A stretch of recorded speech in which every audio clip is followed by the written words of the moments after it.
The time when the Chinese economy was expanding at a double-digit pace is definitely over. Hello and welcome to this new issue of EcoTV Week.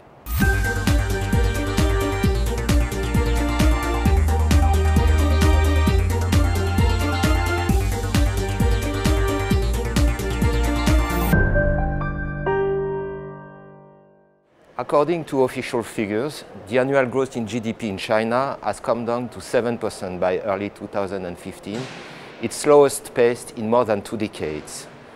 Looking at alternative measures like output in electricity or railway traffic, the slowdown is even more pronounced. So, trying to figure out this downturn, we can find at least 2 explanations.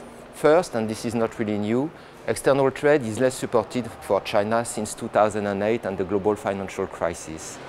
In the advanced economy, the households have tended to reduce their debt and their appetite for consumer goods. China's export as a share of GDP has been constantly down. In the meantime, price competitiveness has deteriorated and profitability and market share in some sectors like clothing, footwear, office equipment have eroded. This comes as a result of a very rapid wage increase over the past decade that outpaced gains in productivity, a trend that has been encouraged by authorities in order to promote private consumption. The price competitiveness of China is also suffering from higher land prices and also higher costs for environmental protection and anti-pollution measures. Last but not least, China is progressing across the value-added channel, and its products get more expensive simply because they are more sophisticated. Another factor beyond the Chinese downturn is clearly linked to overcapacities and debt. We have to move back to 2008 and the global financial crisis to understand the current situation.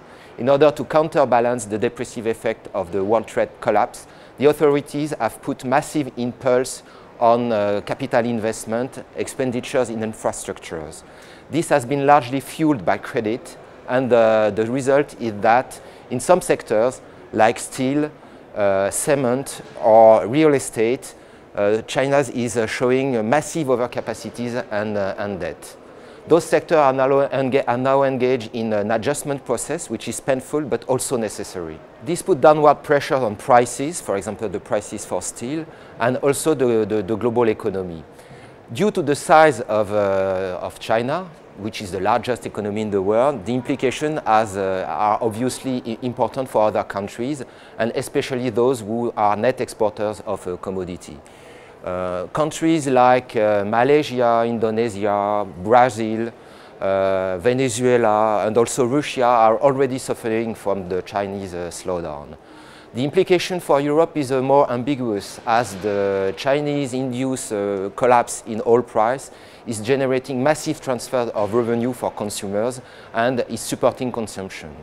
To come to the conclusion, the Chinese slowdown is everything but anecdotic, and it may last. It mainly reflects the shift of the economy toward consumption from a fully export-oriented model.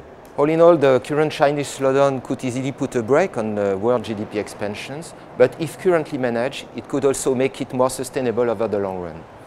So thanks for your attention, and I see you rapidly for your 2 minutes of economy in EcoTV Week.